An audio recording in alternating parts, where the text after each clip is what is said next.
Oi, pessoas, como vocês vão? Vamos continuar a leitura hoje do Livro das Emoções, do Bel César. Nós paramos no capítulo, vamos começar o capítulo 6, na página 68. Nós tínhamos terminado de ler o capítulo 5, que eram as armadilhas da autossabotagem.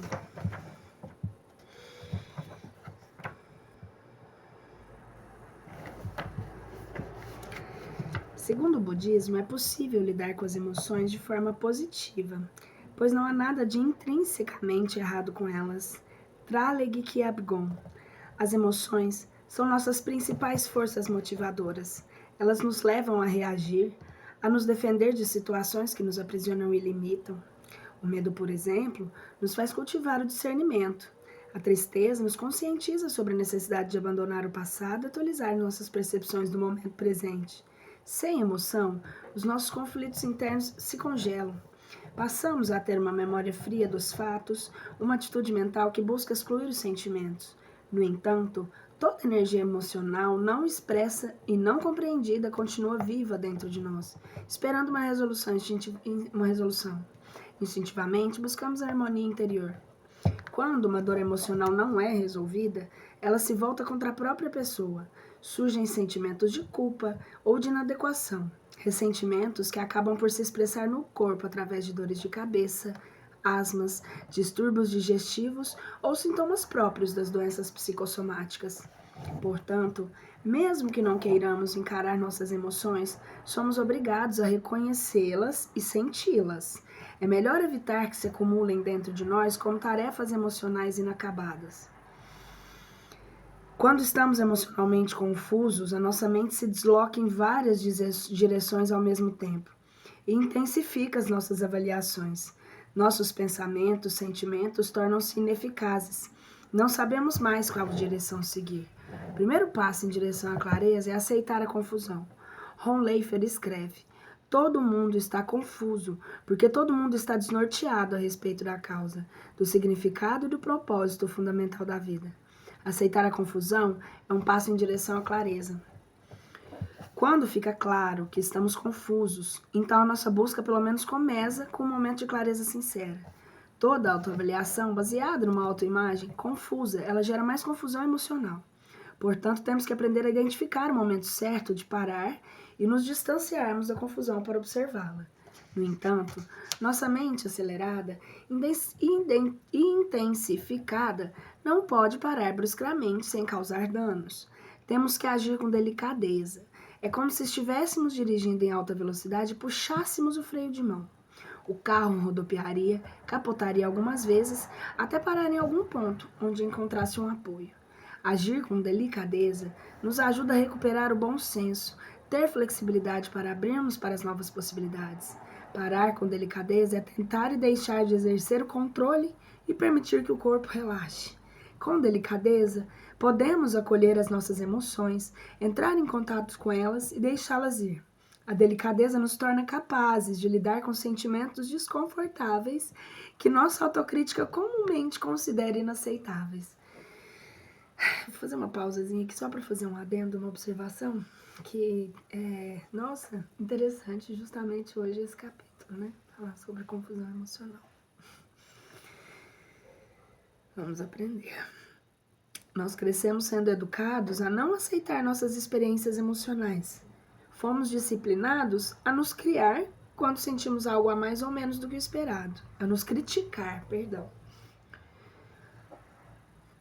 E assim aprendemos a avaliar nossos sentimentos como certos ou errados.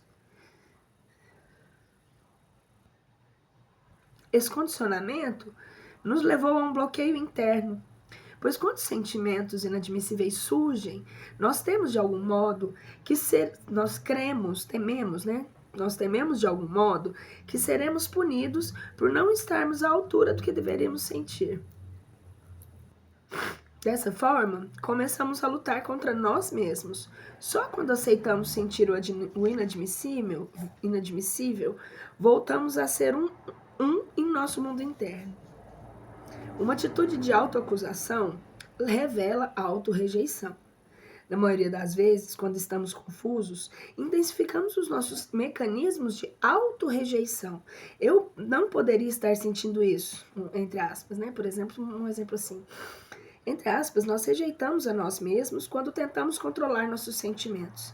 Rejeitamos a nós mesmos quando manipulamos os nossos sentimentos, achando que deveríamos ou não estar tendo certo sentimento. Ou então, quando tentamos realmente controlar as circunstâncias e as pessoas externas.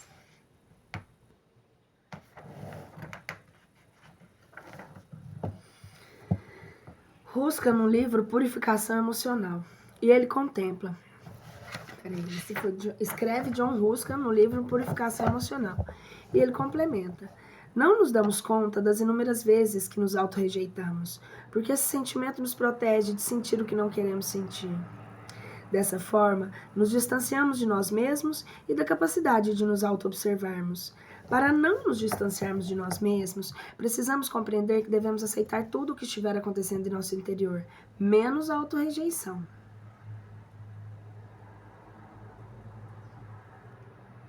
Enquanto nossa capacidade de análise estiver contaminada pelo hábito da autoacusação, é melhor mantê-la de fora. O segredo está em sentir cada emoção sem rotulá-la, como boa ou ruim. Podemos nos tornar um testemunho ativo de nossa confusão emocional, aceitando as emoções sem contrariá-las. Assim, seremos capazes de deixar a emoção surgir e se dissipar por si mesma. Precisamos, de fato, da energia e da delicadeza de sermos capazes de despertar a disponibilidade interna, necessária para lidar com os sentimentos que consideramos inaceitáveis e intoleráveis.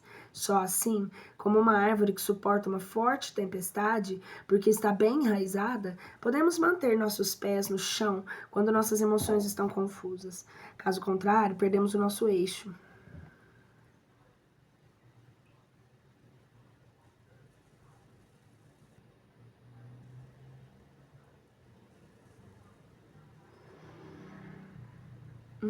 Que interessante. Sermos delicados conosco é um modo de nos aceitarmos. A autoaceitação não significa ser condescendente com as nossas confusões emocionais. Não é preciso sermos permissivos com a confusão, mas precisamos nos permitir experimentá-la para poder nos conhecer melhor. Quando uma confusão emocional surgir, podemos nos propor a ficar com ela mais um pouco e perguntar-nos com delicadeza: o que está acontecendo aqui? Sem negar o que está acontecendo, respirando algumas vezes com profundidade, podemos dar à experiência desconfortável um pouco mais de atenção do que usualmente somos capazes, rompendo assim o hábito de temer a sensação de si mesmo. Muitas vezes, tememos certas emoções por receio de não suportá-las. Então, da próxima vez que nos depararmos com a ideia pré-concebida de que sentir algo pode ser perigoso, podemos inverter o processo. Em vez de evitarmos aquilo que estamos sentindo, podemos nos abrir para conhecer o que nos ameaça. O que pode acontecer de tão ruim? Em primeiro momento, quando percebermos a confusão emocional, sentimos um aperto no peito, mas a intenção de nos mantermos abertos à experiência da nossa própria dor nos oferece um sentimento de expansão. Temos à frente um novo caminho para seguir. Descobrimos que estamos livres dos nossos conflitos emocionais quando nos oferecemos uma nova chance, um novo olhar. Assim passamos a encarar nossas emoções sob uma perspectiva mais ampla e começamos a perceber que é possível e saudável recuar e abrir espaço em torno delas. Se nos identificarmos demasiadamente com as emoções, elas passam a ter um poder ditatorial sobre nós. Ditam ordens absolutas que esperam que sejam respeitadas por todos.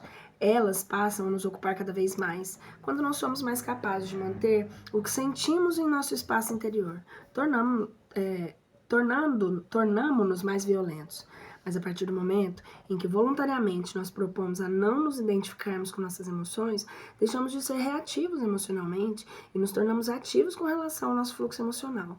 Ao reconhecer que podemos fazer algo por nós mesmos, isso é, que não precisamos ser vítimas de nossas emoções negativas, começamos imediatamente a diminuir o poder que elas têm sobre nós. O segredo para não ficarmos atolados em nossas emoções negativas é, portanto, aprender a não nos identificarmos excessivamente com elas. Podemos questionar as convicções profundas que temos a respeito de nós mesmos. Algumas pessoas acreditam que as emoções são perigosas, mas raramente elas são um problema. São a história que criamos sobre as emoções e a pouca consciência que temos delas é que gera um sofrimento. Sem consciência, os sentimentos dolorosos podem se corromper e se transformar em vício ou em ódio, ou degenerar para o torpor. Assim, acabamos perdendo contato e não é apenas com o que é sentido, mas com a sabedoria essencial do coração. Percebemos dessa forma que negar o que se passa em nosso interior nos mantém afastados de nós mesmos.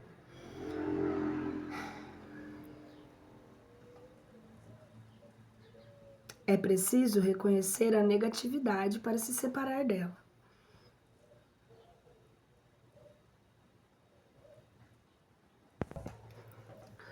Lidar com o sentimento não é reprimi-lo, mas sim abrir sinceramente para ele. Para fazer isso, porém, é preciso abrandá-lo, pois só assim o medo diminui e nós começamos a relaxar. Quando relaxamos o ponto, quando nos relaxamos a ponto de nos tornar suaves e dispostos a ser sinceros conosco, é porque acessamos a nossa energia pura. Todos os métodos de purificação da mente visam o mesmo objetivo. Separamos-nos da energia impura que obscurece nossa verdadeira natureza, que é imaculada. Aliás, só podemos nos separar das impurezas porque elas não pertencem à nossa essência. A paz interior é a habilidade de manter a energia em seu estado original, limpa, leve e energeticamente positiva. Lama Gante, em Rinpoche, nos ensina um método prático e simples para manter mente aberta, disposta a apreciar a vida e cultivar o senso contínuo de leveza e bem-estar. Colocar dentro das caixas os objetos que representam os nossos problemas ou escrevê-los em um papel. Coloquem os seus problemas nas caixas e um dia vocês podem desfazer-se delas. Mas, se vocês quiserem manter seus problemas com vocês, deixem-nos dentro das caixas. Deixem os problemas no espaço fora de vocês. Cada um tem que fazer a sua experiência para entender o que estou falando. Se vocês ficarem com saudade de um problema, podem abrir a caixa e olhar para ele. Vocês logo vão sentir que não querem mais o problema. Não precisam mais dele. Na realidade, os problemas não fazem parte da natureza da nossa mente. A energia da mente deve sempre ser um espaço limpo e leve. Assim, poderemos reconhecer o espaço da nossa mente como algo muito precioso. Algo tão precioso que queremos preservar acima de tudo. Para perceber o quanto os problemas são pesados e negativos, muitas vezes precisamos literalmente separarmos deles. É como viver em São Paulo. Só quando passamos uns dias fora que nos damos conta do quanto a cidade é agitada, barulhenta e poluída.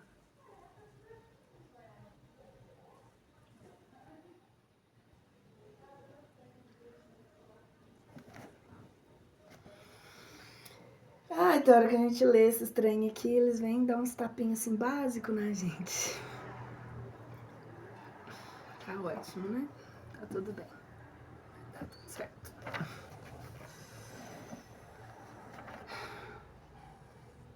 No entanto, algumas vezes, nem ao menos conseguimos perceber o que estamos sofrendo. Por isso, não sabemos exatamente o que devemos colocar nas caixas.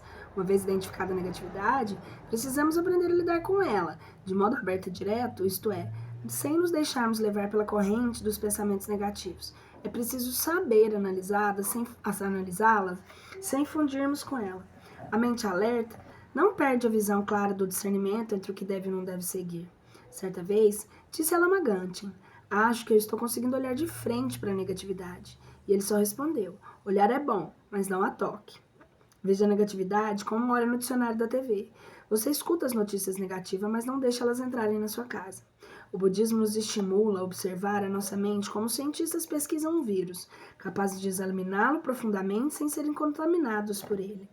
O objetivo é integrar nossas diferentes facções inferiores e criar intimidade, isto é, uma proximidade com a própria mente. Só assim somos capazes de identificar os nossos problemas, mas não basta encará-los, é preciso aprender a lidar positivamente com eles. O mais importante, portanto, é aprender a nos separarmos da negatividade que o problema desperta em nós. Quando soubermos recuperar a nossa energia interna, o problema em si deixa de ser um problema.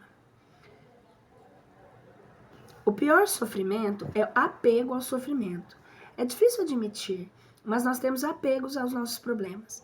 Muitas vezes estamos tão apegados aos nossos problemas que não conseguimos nos desfazer deles. Afinal, estamos tão identificados com os nossos dramas pessoais que nem sabemos nem sabemos mais quem seríamos sem eles. Quando uma emoção destrutiva passa a ocupar a maior parte da nossa mente, é hora de nos distanciarmos dela. Precisamos aprender a reconhecer quando somos capazes de abrir para emoções e quando precisamos nos afastar delas.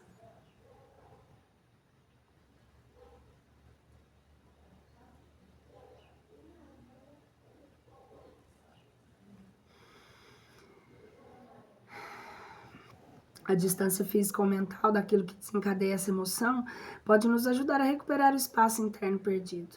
Não podemos parar o mundo, mas podemos parar a nós mesmos. Parar não é perder tempo. Pode parecer paradoxal, mas a finalidade última de parar é gerar forças para seguir em frente.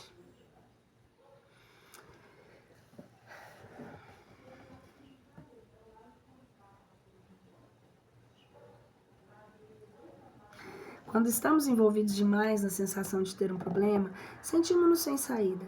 No entanto, se nos predispomos a ver o problema em vez de tê-lo, conseguimos naturalmente nos distanciar dele. Afinal, podemos enxergar que algo está fora de nós. Gelek Rinpoche nos alerta. O primeiro passo para sair de um problema é criar a forte determinação de ficar livre dele. Essa determinação deve ser feita mesmo quando ainda se está preso ao problema.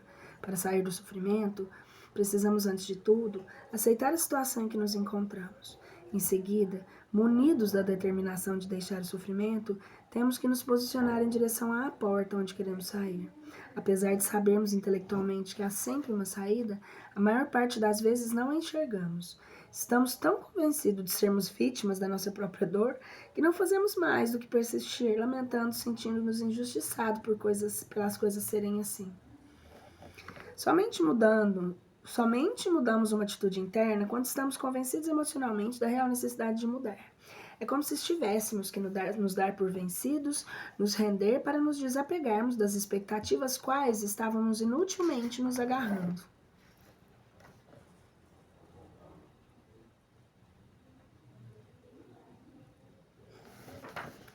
Se percebemos que estamos sendo tomados por uma justa indignação, esse é um sinal claro de que já fomos longe demais em nossa capacidade de causar alguma mudança.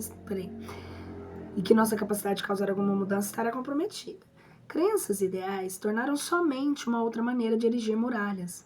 Quando as nossas convicções tornam-se rígidas, tornamo-nos polarizados. Caímos nos extremos e perdemos a visão equilibrada, capaz de receber a situação como um todo.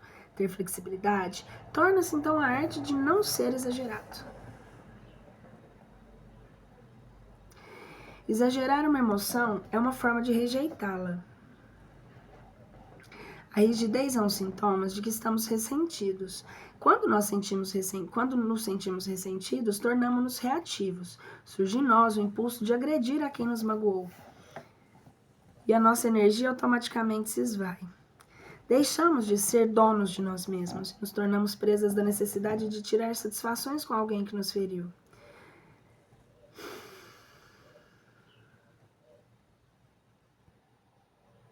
Só posso pedir desculpas por ter sido grossa.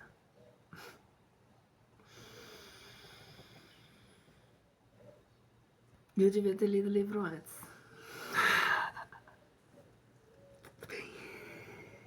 Enquanto eu não tirar isso a limpo, eu não sossegarei.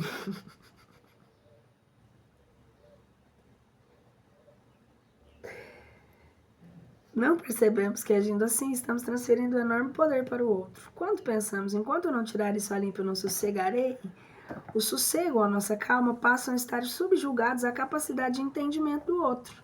Só quando reconhecemos a natureza reativa da nossa mente é que podemos nos dar conta de quanto nos abandonamos nesses momentos. Recuperaremos a nossa capacidade de observar uma emoção negativa quando nos apropriarmos de nós mesmos. Devemos lembrar que precisamos saber conter a expressão de nossas próprias emoções para não nos deixarmos contaminar por emoções alheias que são diversas às nossas. Nesses casos, a melhor atitude, apesar de não a mais comum, porque não é a mais fácil, é nos conter para não criar uma tensão ainda maior. O que eu não fiz. Ai, esse aprendizado da vida é muito louco. Que ele não queira me matar, mas precisava ouvir também. Às vezes não era eu que tinha que falar, porque não é da minha conta, né? Magoa a gente, mas essa mágoa é problema da gente. Ah, esse não é o objetivo do livro aqui. Vambora, gente. Vamos voltar a ler. A gente quer ler só, né? Nós não queremos mais nada. Nem comentar sobre a minha vida, muito menos sobre uma opinião do livro. É interessante esse aqui, né? Realmente. Sempre que eu encontrar pessoas cheias de maldades, emoções obscuras e violentas, devo considerá-las tesouros preciosos. Nos diz um dos 8 versos do treinamento da mente escritos pelo Geshe Langri-Tang, no Tibete, no século XI. Esses versos, escritos há tantos séculos, são práticos e adaptáveis a qualquer época ou cultura. Eles nos mostram que os momentos nos quais somos mais provocados, justamente nos oferecem a oportunidade de aprender a despertar a tolerância em frente à provocação. Por isso, as pessoas tidas como inimigas são preciosas. Só elas podem nos ensinar a ter a verdadeira paciência. O método consiste em desviar a nossa atenção da pessoa que está nos provocando e nos concentrarmos na nossa respiração, enquanto procuramos refletir sobre os aspectos negativos de perder o controle emocional. Podemos nos manter firmes em nosso eixo, vivenciando emoções intensas, sem nos deixarmos ser controlados pelas provocações dos outros. Quando nos apropriarmos de nossas emoções positivas, estamos prontos para compartilhá-las, sem correr o risco de nos contaminarmos pelos possíveis comentários adversos que muitas vezes surgem. No entanto, devemos procurar repartir nossos sentimentos com pessoas que sejam empáticas a eles. A inveja e o ciúme são expressões de ausência de empatia. Expor a nossa felicidade para aqueles que a invejam é uma forma de autossabotagem, pois sabemos que estamos prestes a receber um balde de água fria.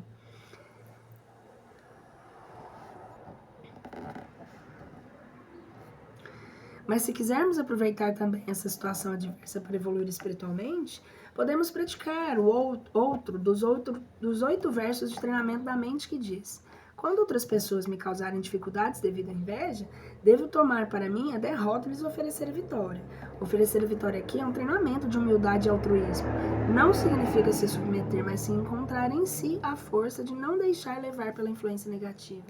Nossas emoções podem ser autênticas e valorosas para nós, e não representar absolutamente nada para os outros. Porque tem esse detalhe, né? A pessoa pode simplesmente ter cagado porque ele ouviu, espero, que ele sempre faz. Ai, gente, tá difícil hoje, vocês me desculpem, viu? Sei que às vezes vai ser muito pouca gente que vai ver esse vídeo aqui, me desculpa as falhas de comentários aí, infelizmente a Aline é isso aí. Não sei disfarçar as coisas, não. Esse é um livro que tem sido muito interessante pra mim, porque sempre foi. Da outra vez ele me ensinou muita coisa e parece que eu esqueci quase tudo. Eu sou um tipo de pessoa que não consigo, inclusive, renegar as emoções. Eu sei que eu tô sentindo, infelizmente, né? Mas tá tudo bem. Vamos voltar aqui pro foco. Desculpem, tá? Eu não vou tirar, porque eu tenho uma preguiça danada de editar. Os livros não são, as leituras não são ao vivo, mas pra mim é como se fosse, porque eu não edito nada, praticamente. A única coisa que eu faço, às vezes, é pausar o vídeo aqui quando eu vou sair pra ir ao toalete. Mas é isso aí. Se eu posso pedir alguma coisa, olha aí, que é legal. Ai, ai, nem tudo é perfeito, né?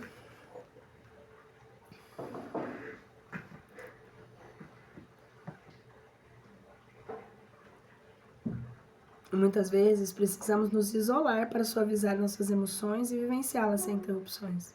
Noto que quando os lamas nos contam boas notícias, ou mesmo quando compartilham algo difícil, eles não transmitem um sentimento de urgência em comunicar o ocorrido. No início, sempre que encontrava Lama Gantien, depois de meses sem ter estado com ele, eu sentia uma urgente necessidade de lhe contar a minha vida. Precisava colocá-lo imediatamente a par de tudo o que tinha acontecido comigo. Essa ansiedade vem diminuindo lentamente. Ao longo dos anos, aprendi a reconhecer que ele está sempre disponível para me escutar e entendi que não há pressa em me comunicar. Lama Gantien Rinpoche disse certa vez a uma amiga: quando você estiver feliz, compartilhe a sua felicidade, mas guarde algo com você. Assim, irá aprender a manter a sua energia sem dispersá-la.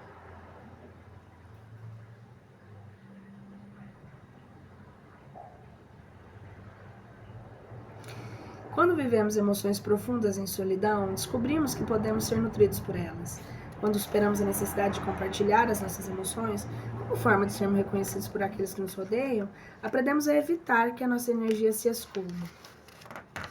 Assim, eu também tenho buscado aprender a lidar com as minhas próprias emoções. Por saber que sou capaz de acolhê-las, eu já não preciso ansiar por senti-las. Reconheço dessa forma, posso viver de modo direto com o momento presente, sem deixar que a incerteza do futuro desperte em mim um sentimento de urgência e vulnerabilidade.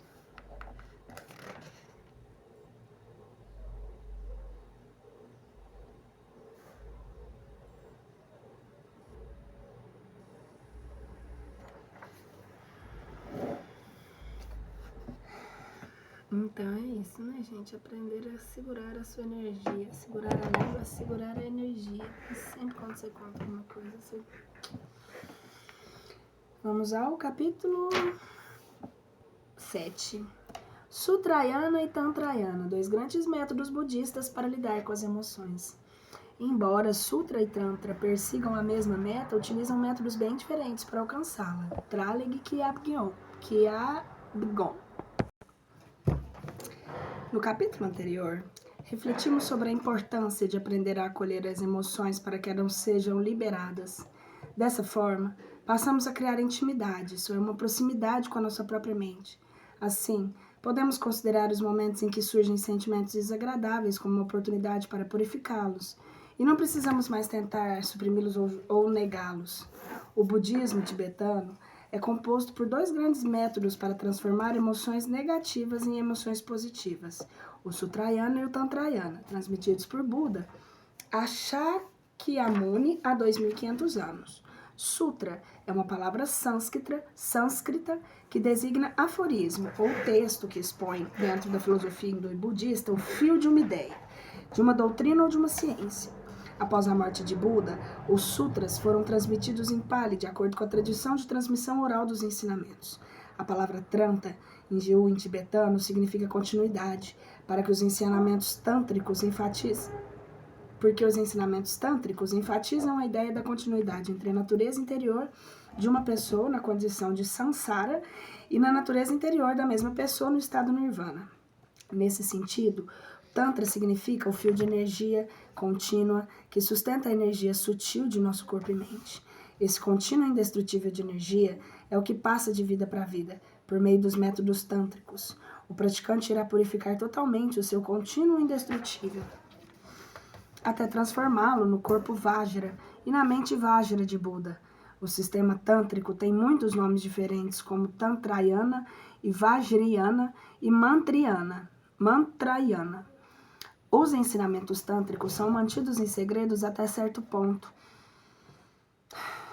Não porque não devam ser revelados, mas porque a maioria de nós é incapaz de compreendê-los.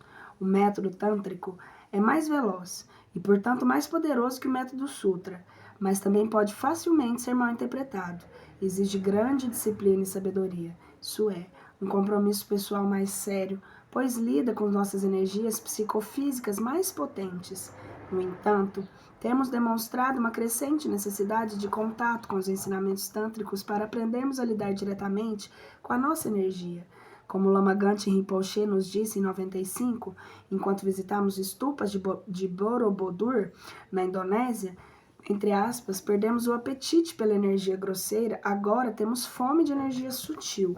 Estamos aqui visitando este lugar sagrado porque queremos aprender a fazer contato com a nossa energia interna sutil. O método Sutrayana.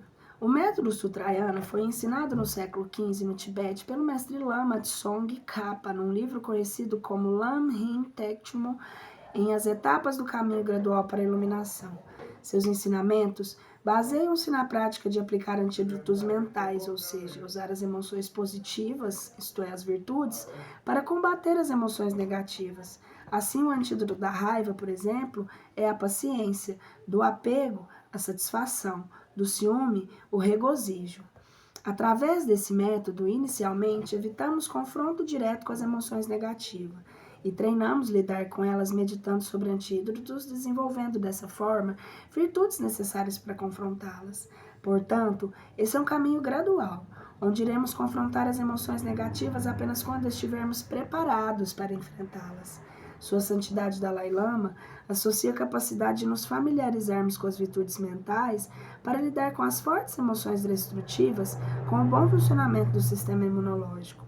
No reino físico, quem tem um sistema imunológico bem saudável, embora exponha a doença ou resfriado, por exemplo, tem maiores possibilidades de superar qualquer doença.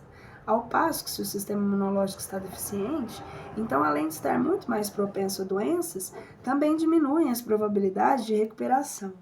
De maneira semelhante, quando se trata de lidar com emoções destrutivas,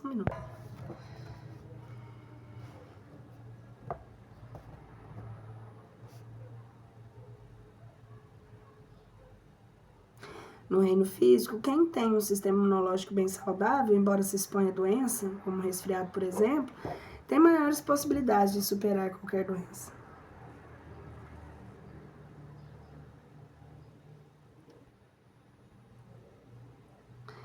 Ao passo que, se o sistema imunológico está deficiente, então, além de estar muito mais propenso a doenças, também diminui as probabilidades de recuperação. De maneira semelhante, quando se trata de lidar com emoções destrutivas e melhorá-las, é muito difícil para as pessoas comuns aplicar um antídoto exatamente no momento em que a emoção forte ocorreu. O necessário é uma preparação geral para o estado mental fundamental, que o estado mental fundamental se assemelha a um sistema imunológico saudável. Familiarizar-se com esses métodos, o lado da sabedoria e também das habilidades. Essa familiarização nos dá certa força, certa experiência. Depois, ao ver que a raiva, o apego ou os ciúmes estão prestes a chegar, é muito mais fácil lidar com eles. Quem tem essa preparação básica em situação ideal deve ficar capacitado para detectar os sinais das emoções que se aproximam. Se o nível de percepção for suficientemente alto, terá cultivado um temperamento que lhe permite detectar os primeiros sinais dessas emoções, para poder evitar o seu surgimento. Ou caso isso não seja possível, quando surgirem emoções fortes como a raiva, talvez não se deixe dominar por elas.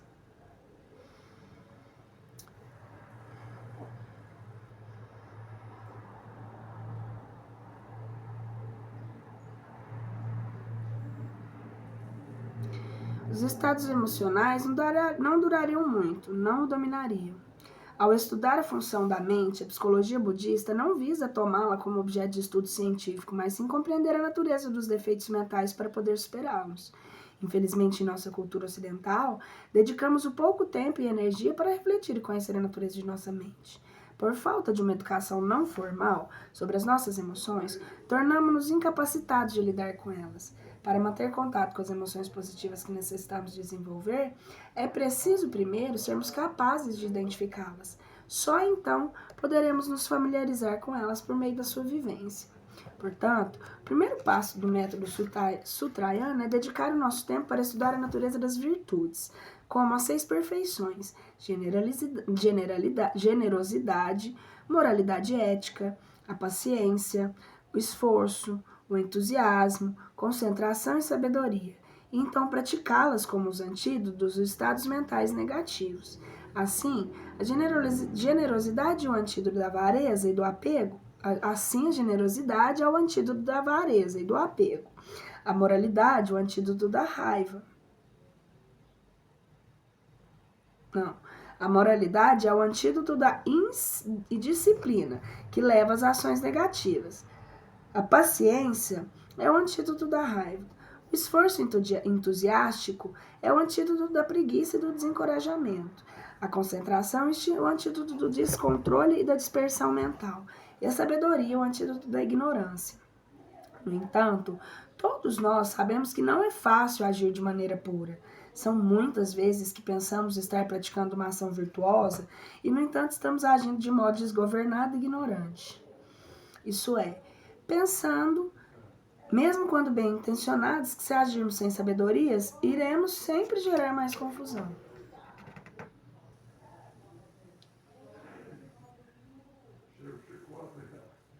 Travei aqui pensando nisso agora. Por isso, ao praticar uma das perfeições, é preciso que as demais estejam presentes. Por exemplo, de pouco adianta termos atitudes generosas se elas são moralmente condenáveis. Ou seja, praticar a verdadeira generosidade é agir de um modo ético. A ética é um estado de espírito que se abstém de se envolver em qualquer situação ou acontecimento que pode ser ou vir a se mostrar prejudicial aos outros. O mesmo ocorre com paciência. Ela deve funcionar como um autêntico antídoto para a raiva. Se não reagirmos a uma situação provocadora com a intenção de sermos pacientes, mas logo em seguida nos tornamos rancorosos e planejamos uma retaliação, não estamos sendo éticos e tampouco realmente pacientes. Para praticar a verdadeira paciência, é preciso cultivar simultaneamente o esforço entusiástico em perseverar nos nossos propósitos. Praticar uma virtude ou perfeição, segundo Sutrayana, significa inicialmente refletir profundamente sobre seus benefícios. Só assim seremos capazes de praticá-la com determinação e clareza. Por exemplo, se compreendermos o quanto a raiva e o rancor destroem nossa capacidade de julgar e pensar, podemos praticar a paciência para controlar nós mesmos e assim não nos deixarmos contaminar pela raiva alheia. Portanto, ao praticar o método Sutrayana, de acordo com Lam-Rim, temos que ser capazes de discernir quais são as emoções construtivas e quais são as destrutivas, para combatê-las ao invés de cultivá-las. Lama Gangchen Rinpoche nos ensina como praticar o método Sutrayana em seu livro, de Autocura 1, de maneira simples e profunda, nos fazer a seguinte pergunta, entre aspas, o que parece ser nosso amigo, mas na realidade é nosso inimigo? Podemos achar que a raiva nos dá força para agir ou que o apego nos gera prazer, mas na realidade essas emoções têm um grande poder destrutivo. Ele esclarece. Nossa mente é muito dura, não aceita o verdadeiro benefício. Gostaríamos de ter o benefício de fazer parte da nossa natureza de coisas boas. Essa é a maneira correta de pensar, é a mente positiva. A mente negativa é aquela que diz sim, sim, mas... Precisamos aprender realmente a discernir o positivo do negativo e o benéfico do maléfico. O nosso maior problema é que seguimos mais facilmente a influência da mente negativa do que da mente positiva. Por isso, necessitamos de autocura. Como nos diz Lama Gangchen, temos que refletir o que é nosso amigo, o que nos traz benefícios, muito ou pouco, temporários ou não, o que nos traz problemas. Primeiro, devemos compreender tudo isso com muita clareza. Depois é preciso nos despedir dos nossos problemas. Então é que acontecerá de forma prática a verdadeira autocura. Portanto, de acordo com o Sutra, o primeiro passo é prestar muita atenção ao que estamos fazendo, observar o que faz bem e o que não faz bem, tanto para nós quanto para os outros, e depois renunciar ao que verdadeiramente não é bom. Mas por ser um caminho gradual, o método Sutrayana pressupõe um período de treinamento e observação. O método Tantrayana. Uma vez fortalecidos, podemos praticar o método Tantrayana, também conhecido por Vajrayana. Quando aprendemos a não resistir às emoções, mas sim transformá-las, nos habituamos a conhecer a sua natureza passageira. Por mais densa e intensa que uma emoção possa ser, agora sabemos que ela não estará ali para sempre. Já relaxamos no fluxo de que tudo vem e tudo vai. A percepção de qualquer evento mental é impermanente, nos possibilita compreender a essência da sabedoria budista no método tântrico, a natureza vazia das nossas emoções. Dizer que a natureza das emoções é vazia não significa dizer que as emoções não existem ou que são estéreis, vazias de qualidade ou potencial, mas sim que por sua natureza impermanente, insatisfatória e desprovida de existência independente, elas podem ser totalmente eliminadas. A isso, o budismo denomina nirvana, o total alívio da cessação das aflições da mente, verdadeira paz, um estado de êxtase e plena beatitude. Ao compreender que estamos atados às nossas emoções aflitivas, somente de modo temporário, é que podemos reconhecer que somos livres e que é possível nos soltar delas. Não estamos condenados aos nossos dramas emocionais. Podemos nos desprender dos detalhes, das exigências que sobrecarregam nossos conflitos internos, ao reconhecer a qualidade e espaço de nossas emoções. Como explica Lama Gangchen Rinpoche, os pensamentos e as emoções surgem e depois perdem energia, se dissolvem de novo na mente. É como um pássaro que soltamos no convés de um barco no oceano. Podemos vê-los voando ali no céu, mas apenas por algum tempo. Depois ele se cansa, a sua energia se esgota e ele volta para o barco, pois não tem outro lugar para pousar. Da mesma forma, os nossos pensamentos e emoções surgem de nosso espaço interior e depois perdem o impulso e voltam para esse espaço onde se dissolvem. Cara a cara com as emoções. Lama Michel, quando tinha 15 anos, me contou que teve o seguinte sonho. Sonhei que estava com o Rinpoche em frente ao campo de futebol. O Rinpoche elogiou o campo e então foi se transformando em quadras dos mais diversos esportes. Ele dizia o nome de cada esporte enquanto apontava para cada uma das quadras à nossa frente. Até que apontou para 2 barras paralelas e disse: esse é o nosso jogo. Esse é o Tantra. Ficar cara a cara e não ficar enrolando. Nós encaramos a verdade de frente. Em geral, quando não conseguimos lidar com a situação de frente, nos sentimos inadequados e perdemos o nosso eixo do equilíbrio interno. Um sinal de que estamos enfraquecidos e fora do nosso eixo é que adquirimos o hábito de reclamar. O método Tantrayana nos ensina a lidar diretamente com as nossas emoções negativas, isto é, usá-las como combustível para o nosso desenvolvimento espiritual, transformar o veneno em remédio. Segundo a perspectiva tântrica, não precisamos rejeitar nenhuma emoção, pois podemos usar todas as nossas experiências de uma forma positiva. A partir da perspectiva Vajrayana, portanto, a questão não é descartar as emoções e sim liberá-las. No entanto, existe aqui um perigo. Se não tivermos a ferramenta básica para liberar nossas emoções e se formos incapazes de renunciar ao apego e à aversão sutil em sua origem, então, diz Tsoknyi, estamos apenas diante de outra emoção. Nós não estamos livres. O ideal é que as emoções se tornem autoliberadas ou livres do revestimento das nossas reações habituais, no momento em que surgem na mente. O Tantra é um método vivencial, no qual trazemos o resultado futuro para o presente. Se o resultado futuro é a transformação das emoções negativas em positivas, no caminho de Tantrayana, devemos lidar com essas emoções.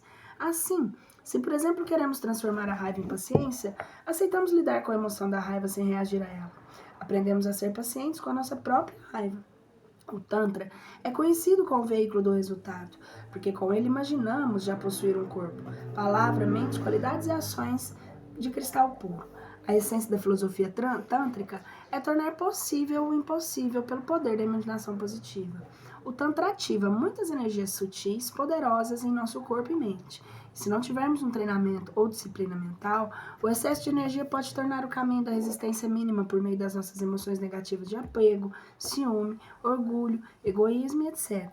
Esse é um mau uso do caminho rápido para a iluminação, que pode até aumentar o nosso sofrimento, prendendo-nos mais profundamente ainda à prisão sansárica.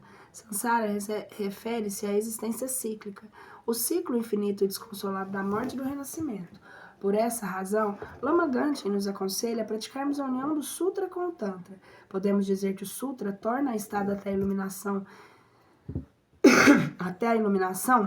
muito uniforme e boa, enquanto o Tantra é a Ferrari que voa nessa estrada em máxima velocidade. Se formos realmente entrar no mundo do Tantra, devemos tentar equilibrar e estabilizar a nossa personalidade e energia usando as meditações do Lanrim. O Sutra nos dá as práticas preliminares como renúncia, bondade, bom coração, permanência serena e as informações completas sobre como chegar à forma correta à percepção do objeto, o espaço absoluto da vacuidade. O Tantra nos dá as práticas de transformação da energia dos elementos, do corpo e da mente, e os meios para gerarmos a mente muito sutil, mais profunda em plena boa-aventurança. A que realmente precisa relaxar no espaço absoluto e meditar na vacuidade. A prática do Tantra, portanto, se necessita do Sutra, isto é, das realizações básicas do amor, compaixão e da mente desperta. Os sutras são acessíveis a todas as pessoas dispostas a desenvolver a natureza positiva e pura da sua mente. Já a prática do Tantra tibetano requer a iniciação e a permissão de um lama qualificado, que proporciona a energia que cura profundamente o corpo e a mente.